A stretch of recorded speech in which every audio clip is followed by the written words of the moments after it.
എല്ലാവർക്കും നമസ്കാരം. കണ്ട് എല്ലാവർക്കും പരിചയമായൊരു ക്ഷേത്രമാണിത്.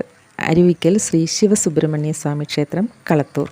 കുറച്ച് നാൾ മുൻപ് വരെ യൂട്യൂബിൽ എപ്പോഴും കാണുമായിരുന്നല്ലോ വൈറൽ ക്ഷേത്രം അഥവാ വെള്ളച്ചാട്ടം സ്വന്തമായുള്ള ക്ഷേത്രം എന്നൊക്കെ പറഞ്ഞ്. അതാണിത്. ഇതെവിടെയാണെന്നോ, കോട്ടയത്ത് തന്നെയാണ്. കോട്ടയത്ത് MC റോഡിൽ ഏറ്റുമാനൂർ കഴിഞ്ഞ് കാണക്കാരിക്കും കോതനല്ലൂരിനും ഇടയിലായിട്ട് കളത്തൂർ കവല, അവിടെ നിന്നൊരു 3.5 കിലോമീറ്റർ ദൂരമാണ് ഇങ്ങോട്ടേക്ക് എത്താൻ. ഇനി അതല്ലെങ്കിൽ വെമ്പള്ളിയിലെ വടക്കേ കവലയിൽ നിന്ന് ചാലപ്പള്ളി റോഡിൽ 1.5 കിലോമീറ്റർ ദൂരം വന്നാൽ ഈ ക്ഷേത്രത്തിലേക്ക് എത്തിച്ചേരാം. അപ്പോൾ അങ്ങനെ ഞങ്ങൾ കോട്ടയംകാരാണ്, എന്നിട്ടും ഞങ്ങൾക്ക് ഈ ക്ഷേത്രത്തെക്കുറിച്ച് അത്ര അറിവൊന്നും ഉണ്ടായിരുന്നില്ല. പിന്നീട് ഇങ്ങനെ അറിഞ്ഞപ്പോൾ അവിടെയൊന്ന് പോയി തൊഴുതു വരാമെന്ന് വെച്ചിറങ്ങിയതാണ്. പക്ഷേ നല്ല മഴയുള്ളൊരു സമയമായിരുന്നു. പക്ഷേ എന്ന് വെച്ചിട്ട് നമ്മൾ കഴിഞ്ഞ കർക്കിടകത്തിൽ ഘോരമായ ഒരു മഴക്കാലം നമുക്കുണ്ടായല്ലോ, ഒരുപാട് ദുരിതങ്ങളും ദുഃഖങ്ങളും തന്നൊരു സമയം. അതിന് തൊട്ട് മുമ്പാണ് ഞങ്ങൾ ഈ ക്ഷേത്രത്തിൽ പോയത്. പക്ഷേ പിന്നീട് ഉണ്ടായ അവിചാരിത സംഭവങ്ങളും എല്ലാം മൂലം നമ്മൾ ഒരുപാട് ദുഃഖിച്ചിരുന്ന സമയമായിരുന്നുകൊണ്ട് അന്നത് പോസ്റ്റ് ചെയ്യാതെ മാറ്റിവെച്ചതാണ്. അങ്ങനെ ഞങ്ങളവിടെ എത്തുമ്പോൾ നല്ല മഴയുണ്ട്. പക്ഷേ അവിടെ എത്തുന്നിടം വരെ ഇങ്ങനെ അരുവി കുറുകെ കടന്നു വേണം ക്ഷേത്രത്തിലേക്ക് പോകാൻ എന്നൊരു ധാരണ, അല്ലെങ്കിൽ ആ ഭാഗം ഞാനത് അത്ര ശ്രദ്ധിച്ചിട്ടുണ്ടായിരുന്നില്ല. ഇവിടെ എത്തിയപ്പോൾ നല്ല ഭംഗിയാണ് ആ ഒരു കാഴ്ച. ദൂരെ നിന്ന് തന്നെ ആ ഒരു കാഴ്ച, അതൊരു ഭയങ്കര ഭംഗി തന്നെയാണ്. എങ്കിൽ പോലും ഒരു ചെറിയ പേടി തോന്നാതിരുന്നില്ല. ഇത് കുറുകെ കടക്കണമല്ലോ എന്നുള്ളൊരു പേടി. പക്ഷെ ഒന്നും പേടിക്കാനില്ല. ക്ഷേത്ര മതിൽക്കെട്ടുമായി ബന്ധിപ്പിച്ചുകൊണ്ട് നീളമുള്ള ഒരു കമ്പിയുണ്ട്. അതിൽ പിടിച്ച് ശ്രദ്ധിച്ച് നമ്മളങ്ങ് നടന്നു പോയാൽ മതി. പാറയ്ക്ക് നല്ല വഴുക്കലുണ്ട്, ശ്രദ്ധിച്ച് നടക്കണം. കുറച്ചങ്ങ് അടുത്ത് ക്ഷേത്ര മതിൽക്കെട്ടിനോട് അടുത്ത് ചെല്ലുമ്പോഴേക്കും കുറച്ചൊരാഴം കൂടുതലുണ്ട്. അപ്പോൾ അവിടെയൊക്കെ ഒന്ന് ശ്രദ്ധിച്ച് നമ്മൾ മുമ്പോട്ട് പോവുക എന്നുള്ളതാണ് ചെയ്യേണ്ടത്.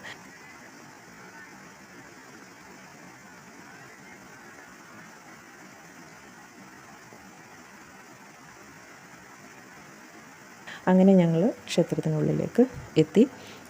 മതിൽക്കെട്ടിനുള്ളിലേക്ക് കടന്നു കഴിയുമ്പോൾ നമുക്കൊരു പ്രത്യേക അനുഭൂതി തന്നെയാണ്. നല്ല സുന്ദരമായ മനോഹരമായ ചെറിയ ഒരു ക്ഷേത്രം. ഇവിടെ പ്രധാന പ്രതിഷ്ഠ ശ്രീ പരമേശ്വരനാണ്. ഒപ്പം തന്നെ പ്രാധാന്യമുണ്ട് സുബ്രഹ്മണ്യ സ്വാമിക്കും. കൂടാതെ അയ്യപ്പസ്വാമി, ഭഗവതി, ലക്ഷ്മിയമ്മ, നാഗത്താന്മാർ ഇവരൊക്കെ ഉപദേവതമാരായുമുണ്ട്.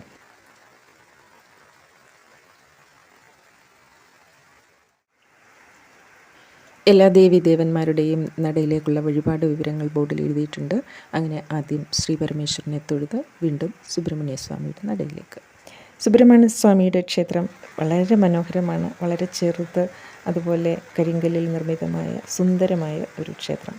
ഭഗവാനെ വണങ്ങി ഇവിടെ ഷഷ്ഠി പൂജയ്ക്കൊക്കെ ധാരാളം ആളുകൾ പുറം നാടുകളിൽ നിന്നൊക്കെ ഇപ്പോൾ എത്തിച്ചേരുന്നുണ്ട്. സുബ്രഹ്മണ്യസ്വാമിയുടെ വിഗ്രഹം 70 വർഷത്തോളം ബാലാലയത്തിലായിരുന്നു.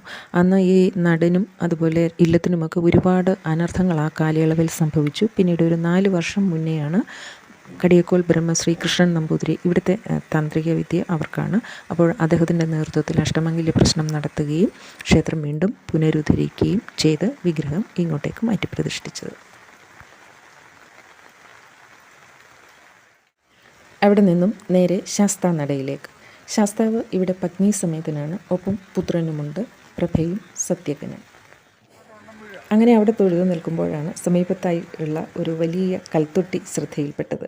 ഇതുപോലെയുള്ള കൽത്തൊട്ടി ഞാൻ എൻ്റെ കുട്ടിക്കാലത്ത് എൻ്റെ വീടിന് മുന്നിൽ മുറ്റത്തൊരു സൈഡിൽ ഇങ്ങനെ കണ്ടിട്ടുണ്ട്. ഇപ്പോഴും അതുണ്ട് അവിടെ.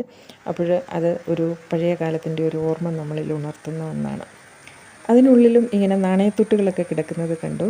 ആളുകളൊക്കെ അവിടെയും കാണിക്ക അർപ്പിക്കുന്നുണ്ട് എന്ന് തോന്നുന്നു. ശാസ്താക്ഷേത്രത്തിന് പിന്നിലായി നാഗത്താന്മാരുടെ പ്രതിഷ്ഠ, അതിനും പിന്നിലായി നന്ദിമയൂരം തിരുവരങ്ങ്. ഉത്സവകാല പരിപാടികളൊക്കെ ഇവിടെയാണ് നടക്കുന്നത്. ആ പേര് വളരെ അന്വർത്ഥമായി എനിക്ക് തോന്നി. ശ്രീ പരമേശ്വരൻ്റെ വാഹനമാണല്ലോ നന്ദി, സുബ്രഹ്മണ്യൻ്റെ വാഹനം മയൂരം, മയിൽ, അത് ചേർത്തിട്ട് ആ പേര് വളരെ ആകർഷണീയമായി തോന്നി. ക്ഷേത്ര മതിൽക്കെട്ടിനുള്ളിൽ നിന്ന് നമ്മളിങ്ങനെ പുറത്തേക്ക് നോക്കുമ്പോൾ എന്ത് ഭംഗിയാണെന്നോ. നോക്കൂ, ക്ഷേത്രത്തെ പ്രദക്ഷിണം ചെയ്താണ് ഈ അരുവി കടന്നു പോകുന്നത്. ആ ഒരു കാഴ്ച പറഞ്ഞറിയിക്കാൻ വാക്കുകളില്ല.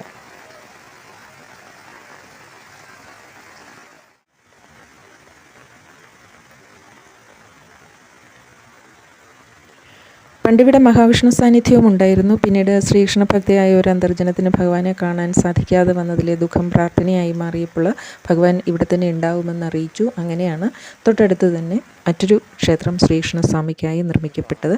അവിടുത്തെ ആറാട്ട് ഇന്നും ഇവിടെയാണ് നടത്തപ്പെടുന്നത്. ഈ ക്ഷേത്രത്തെക്കുറിച്ചിട്ടുള്ള ഐതിഹ്യം എന്താണെന്ന് വെച്ചാൽ, അതായത് പണ്ട് ഏറ്റുമാനൂർ മഹാദേവ ക്ഷേത്രം ലോമ മഹർഷിയുടെ ശാപമേറ്റ് ഒരുപാട് നാൾ പൂജാതി കർമ്മങ്ങളൊന്നുമില്ലാതെ കിടക്കുകയായിരുന്നു. അങ്ങനെ അവിടം ഒരു വനമായി മാറി. അപ്പോഴാണ് ഒരിക്കൽ വില്ലുമംഗലം സ്വാമിയാർ അതുവഴി കടന്നു പോയപ്പോൾ അവിടെ മഹാദേവൻ്റെ സാന്നിധ്യം തിരിച്ചറിയുകയും അദ്ദേഹമാണ് പിന്നീട് അവിടെ പൂജാതി കർമ്മങ്ങളൊക്കെ പുനരാരംഭിച്ചത്. അപ്പോഴിത് വനമായി കിടന്നിരുന്ന കാലത്ത് മഹാദേവൻ്റെ പ്രതിഷ്ഠ ഇവിടെ ഈ കളത്തൂരിൽ ഒരു ഗുഹയുണ്ടായിരുന്നു. ആ ഗുഹയ്ക്കുള്ളിലാണ് വെച്ച് പൂജിച്ചിരുന്നത്. പിന്നീടാണ് ക്ഷേത്രം നിർമ്മിച്ച് ഇങ്ങോട്ടേക്ക് മാറ്റിയതെന്ന് വിശ്വസിക്കുന്നു. അപ്പോൾ അന്ന് പിന്നീട് കാലങ്ങൾക്ക് ശേഷം ടിപ്പു സുൽത്താൻ്റെ പടയോട്ട കാലത്ത് ആക്രമണം ഈ ക്ഷേത്രത്തിന് നേരെയും ഉണ്ടായി എന്നും അന്ന് ക്ഷേത്രത്തിനുള്ളിൽ ഉണ്ടായിരുന്നവർ ഈ ഗുഹയിലൂടെയാണ് കാഞ്ഞിരത്താനം എന്ന സ്ഥലത്ത് ചെന്ന് രക്ഷപ്പെടുകയായിരുന്നു എന്നുമാണ് പറയുന്നത് ചരിത്രം. അപ്പോൾ ഇതിൻ്റെ ഉള്ളിൽ ഈ ഗുഹയ്ക്ക് കാഞ്ഞിരത്താനം വരെ എത്താൻ പറ്റും. പക്ഷേ ഇപ്പോൾ നല്ല വെള്ളമുള്ള സമയത്ത് ഈ ഗുഹ നമുക്ക് കാണാൻ പറ്റില്ല. എങ്കിലും വെള്ളം കുറയുന്ന സമയത്ത് ഒരു 100 മീറ്റർ ദൂരം വരെയൊക്കെ ഗുഹ കാണാൻ പറ്റുമെന്നാണ് പറയുന്നത്.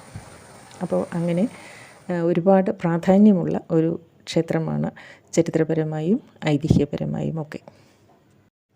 അതുപോലെ അന്നത്തെ നാട്ടുപ്രമാണികളായിരുന്ന അഷ്ടമൂർത്തി മംഗലത്തും മൂസത് അവരായിരുന്നു പൂജാതി കർമ്മങ്ങളൊക്കെ ചെയ്തുകൊണ്ടിരുന്നത്. പിന്നീട് ഏറ്റുമാനൂർ ക്ഷേത്രത്തിൻ്റെ പൂജാതി കർമ്മങ്ങൾ ഏറ്റെടുക്കുന്നതിനായി അങ്ങോട്ടേക്ക് അവർ താമസം മാറുകയാണ് ഉണ്ടായത്. അവിടെ വല്യേടത്തില്ലം എന്ന പേരിലാണ് അവരറിയപ്പെടുക. ഇന്നും ആ ഇല്ലത്തിൻ്റെ പ്രതിനിധികളും ഇവിടുത്തെ നാട്ടുകാരും ചേർന്നാണ് ക്ഷേത്രത്തിലെ ഭരണകാര്യങ്ങളൊക്കെ തന്നെ നിർവഹിക്കപ്പെടുന്നത്. ഇന്നിപ്പോൾ ധാരാളം ആളുകൾ ഇവിടേക്ക് എത്തിച്ചേരുന്നുണ്ട്. തമിഴ്നാട്ടിൽ നിന്നുമൊക്കെ പോലും ഒരുപാട് ആളുകൾ ഇവിടെ വന്നു. ഈ ക്ഷേത്രത്തിന് ഇങ്ങനെയൊരു പ്രസിദ്ധി വന്നു തുടങ്ങിയിട്ടൊരു 5 വർഷത്തിന് മേലെ ആയിട്ടില്ല. ഒരുപാട് വർഷം പഴക്കമുള്ള ക്ഷേത്രമാണെങ്കിൽ പോലും നാട്ടുകാർ പോലും ഇപ്പോൾ പറയുന്നു കുറച്ച് കാലമേ ആയിട്ടുള്ളൂ ഇതുപോലെ ഒരു തിരക്ക്. ഈ തിരക്കിനുള്ള പ്രധാന കാരണം ഈ ക്ഷേത്രത്തിൻ്റെ മുന്നിലൂടെ ഒഴുകുന്ന ഈ വെള്ളച്ചാട്ടമാണ്. ഇത്തരമൊരു കാഴ്ച, അതായത് സാധാരണ നമ്മൾ ക്ഷേത്രത്തിനുള്ളിലേക്ക് പ്രവേശിക്കുന്നതിന് മുമ്പ് കാല് കഴുകി കയറണമെന്നാണല്ലോ ആചാരം. അപ്പോൾ അത് സാധ്യമാകുന്ന ഒരു ക്ഷേത്രം കൂടെയാണ്. സ്വാഭാവികമായി തന്നെ നമ്മൾ ശുചിയാക്കപ്പെട്ടാണ് ക്ഷേത്രത്തിനുള്ളിലേക്ക് പ്രവേശിക്കുന്നത്.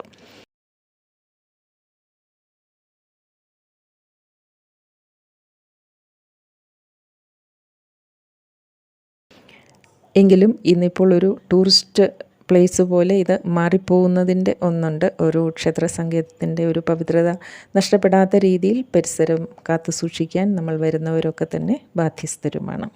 അപ്പോൾ വളരെ മനോഹരമായ ഒരു കാഴ്ച കുറേ സമയം നിന്ന് ആസ്വദിച്ച ശേഷം ഞങ്ങളിവിടെ നിന്നും മടങ്ങി.